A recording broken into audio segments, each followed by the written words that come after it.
President Trump was accommodating. I'm gonna give the man this. The man was very congenial. As we said, I want to create vision centers. You can go online, look them up. They opened up 3 of them. All the ideas I had given them, they enabled. Make America great again. Let's go, Donald Trump. I'm doing this absolutely free of charge because I want this country to be in her hands as opposed to Donald Trump's hands. That's why I do it. Lately, social media has been buzzing with chatter about Steve Harvey, who's found himself at the center of some heated controversy. The talk is that Steve is under fire, with many people accusing him of being a sellout. But just show me what he's done for black people so I can understand, because right now I don't. All right. Go on and collect. Kamala Harris for president. Hello,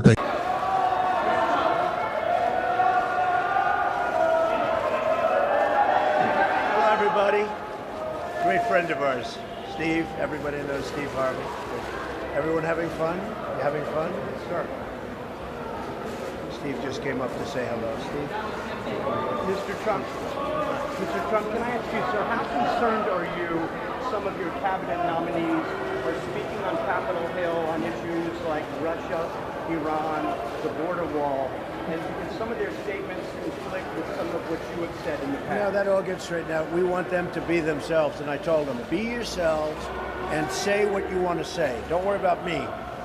And I'm going to do the right thing, whatever it is. I may be right, and they may be right. But I said, be yourselves. What do you say, Steve? Let them do it. I could have said, do this, say that. I don't want that. I want them all to be themselves. Okay, and on repeal, everybody okay? Sir, everybody on good? repeal and replace. Thank you. Thank you. Say hello to Harvey.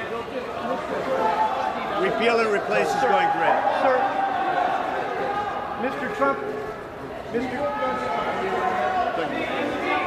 Yeah. Sir, what exactly did you discuss with Mr. Trump? Are you going to work on a TV show with him, sir? Oh, no. I was invited here by both transition teams, Obama's transition team and Trump's transition team. And it was really a really cool meeting in the beginning. We talked a lot about golf and things like that, and people we knew and people in common. And then we got down to the crux of it. He's introduced me to Ben Carson, who's now the new head of housing for urban development. And we're going to team up and see if we can bring about some positive change in the inner cities, which I felt was my only agenda, and he agreed, and he wants to do something. And he realizes that he needs some allies in that department, and he seemed really sincere about it. I mean, Chicago being one. Chicago is definitely one. Another one they want to start with as a target is Detroit. Ben Carson expressed that, because quite naturally he's from Detroit. I want to do some things with on all of the major inner cities to see if we can bring about some change and help some of these young people out. And so that's why I'm here, and it was a successful meeting, and he seemed really sincere. Thank you, sir. Steve, I love your jump program. So is this like something like a jump program? Is this like your initial jump into politics, Steve? Well, you know, it's not my jump into politics. I ain't gonna pass a background check, but it's just me following orders from my friend, President Obama, who said, Steve, you gotta, as he told everybody, get out behind your computer, stop tweeting and texting, and get out there and sit down and talk. So I stepped from behind my microphone and I came and talked to the guy that's going to be the 45th president of the United States. I did what I was supposed to do. How did that meeting come about? Who got in touch with you? The transition team from President Obama and the transition team from Donald Trump got me on the phone about a week or so ago. In the inauguration, or did you talk about?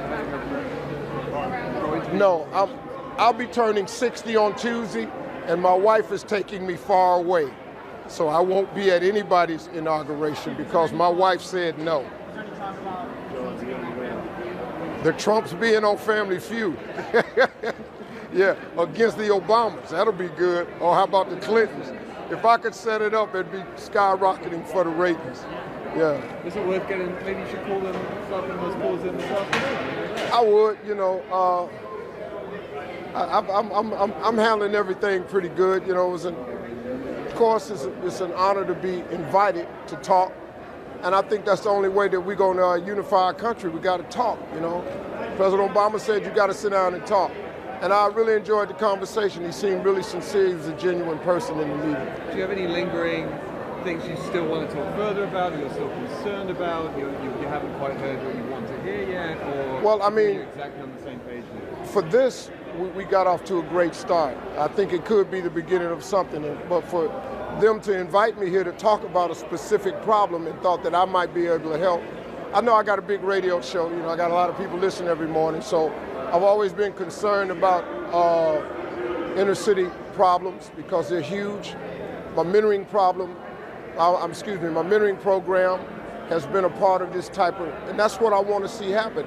And they were spot on with it. And Ben Carson got on the phone. I met with him over the phone today, but I sat with President-elect Trump, and we laughed a little bit. You know, I ain't been laughing that much over the past few days. They kind of beating me up on the internet right now for no reason, but you know, that's life, ain't it? What did you laugh over? Well, we talked about golf. We laughed about my score in golf, his score in golf. We talked about some of the friends that we have in common, Mark Burnett.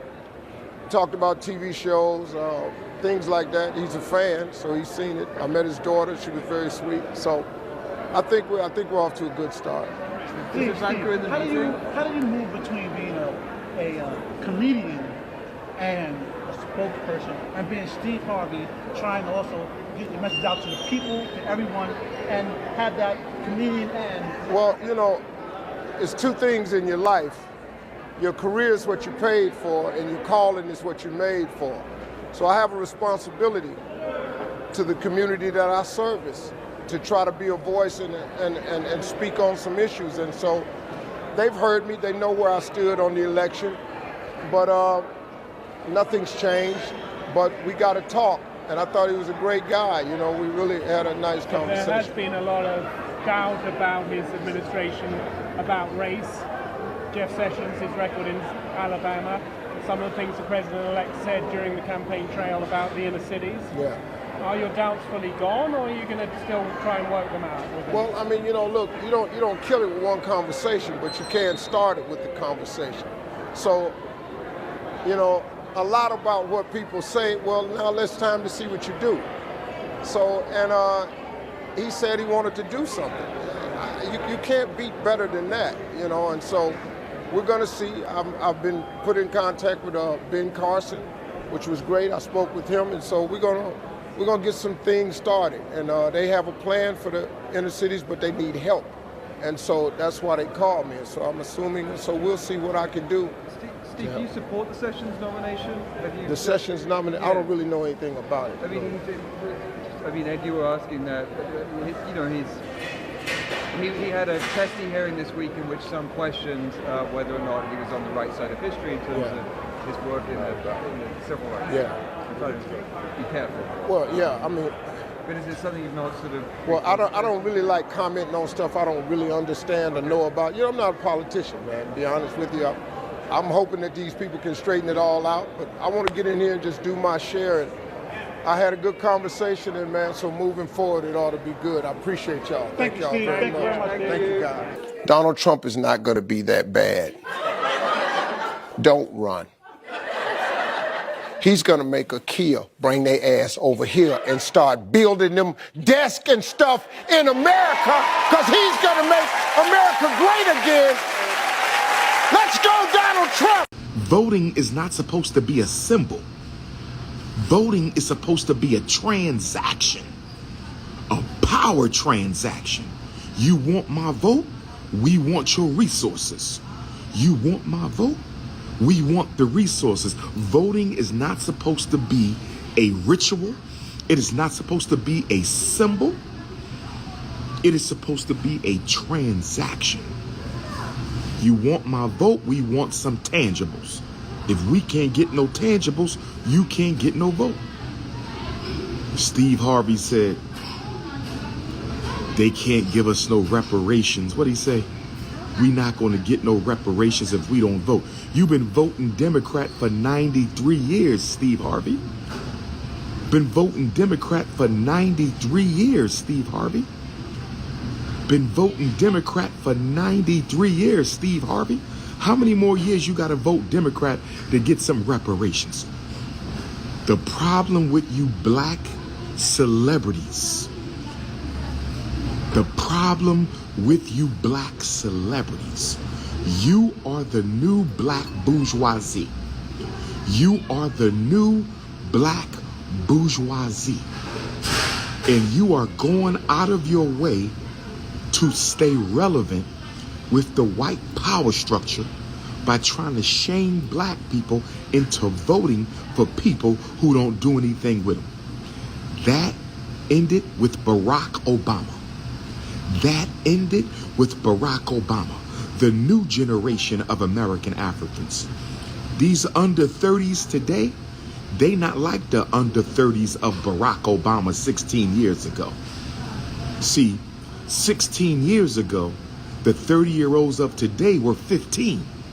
16 years ago, the 30-year-olds of today were 14. They were babies under Obama. They were babies under Obama. But you fail to realize they grew up on Dr. Umar Ifatunde doctrine. These 30-year-olds, they grew up on my messages. They grew up on me. So you can't seduce them with emotions. You can't seduce them with intellectualism. You can't seduce them with symbols and empty promises. They grew up under the prince of Pan-Africanism. They've been watching me and listening to me for 15 years. You can't get over on them like you got over on their parents. You can't get them to the polls on November the 4th with no damn a Delta swearing in an AKA on an Alpha's birthday. That don't mean nothing to us. We respect Delta Sigma Theta Sorority Incorporated. I love my Delta Queens. We respect Alpha Kappa Alpha Sorority Incorporated. I love my Alpha Queens. We Alpha Phi Alpha Sorority. I love my Alpha brothers, but that ain't got nothing to do with this. This is not sorority business. This is American African business. I said this is not sorority business. This is American African business. And if Kamala Harris, Donald Trump, Jill Stein, Cornel West, if they can't take care of African business, the American African business, to me, black vote ain't for sale no more. Black vote ain't for sale. We bartering on business. We standing on business. Bring us some tangibles or get out of my face. Ricky Smiley, I love you. But crying on the radio for Kamala Harris, my brother, that's an all-time low. Don't do that again, Ricky Smiley.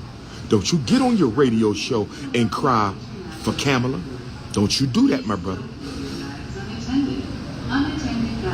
If you want to cry for Kabama Harris, if you want to cry for Kabama Harris, you do that in the privacy of your house. But if we're going to be honest, Steve Harvey and Ricky Smiley, and I love you both, no hate to my big brothers, but if we're going to be honest, Ricky Smiley and Steve Harvey, y'all only carried on because y'all got paid to carry on. Can we please be honest? Can we see? I want y'all to understand, overstand, and understand what King Kong is talking about. Y'all carried on because y'all got paid to carry on. Kamala Harris and the Democratic plantation is paying you celebrities, paying you to shame black people into voting. Y'all know we not going to get nothing out of that vote. Y'all know we not going to get nothing out of that vote. Y'all know we not going to get nothing out of the vote. But they being paid, y'all being bought. They offer me $10K for an interview with Kamala Harris. I don't want your money, but we can definitely do the interview. They offer me $10K for an interview with Kamala Harris. Yes, we can do the interview. Keep your damn money. King Kong consciousness ain't for sale. I'm one of the real ones. Silverback Garvey Gorilla. I'm one of the real ones. Silverback Garvey Gorilla. Don't come to me with no propositions for money. I don't live for no money. I'm not one of these goofy ass rappers whose whole life is nothing but what you can buy and own. You dealing with real African DNA. This is real ancestral energy over here. I'm not no Ricky Smiley and Steve Harvey. You don't drop no check off and say get the Negroes to the plantation on November the 4th. You don't drop no check off and say get the Negroes to the plantation. Oh yes, brothers and sisters. Costa Rica, y'all better be ready tomorrow night.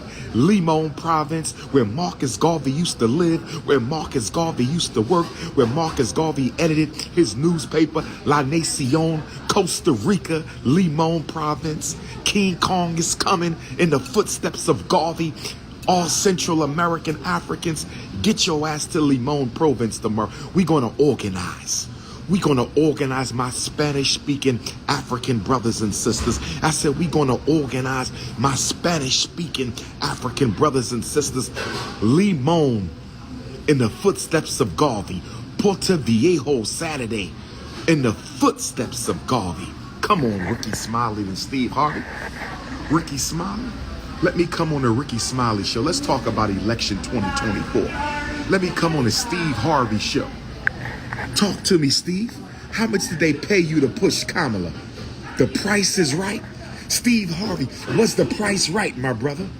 Was the price is right? When the price is right, the Negropeans will unite. When the price is right, the Negropeans will unite. When the price is right, the Negropeans will unite.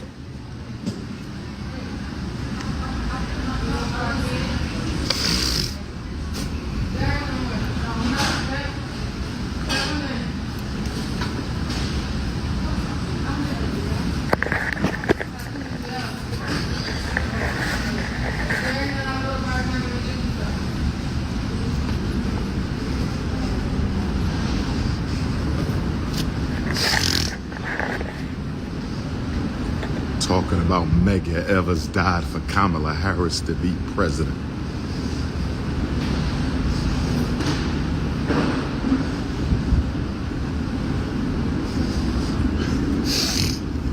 No more empty elections. You got to earn them. Yes, sir. All right, brother. Good to see you, King.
Tangibles over tokenism.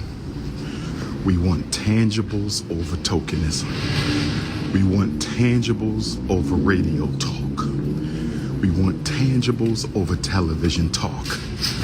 We want tangibles over tokens. Tangibles over television. Tangibles over no. These 30-year-olds grew up on me. You can't con them the way you con their parents. These 30-year-olds grew up on me. You can't con them the way you con their parents. The Ifa Tunde Army. The Ifa Tunde Army. I think I'm going to hold an under 30-year-old march. We're going to have a march. My under 30-year-olds, y'all ready for the march for tangibles?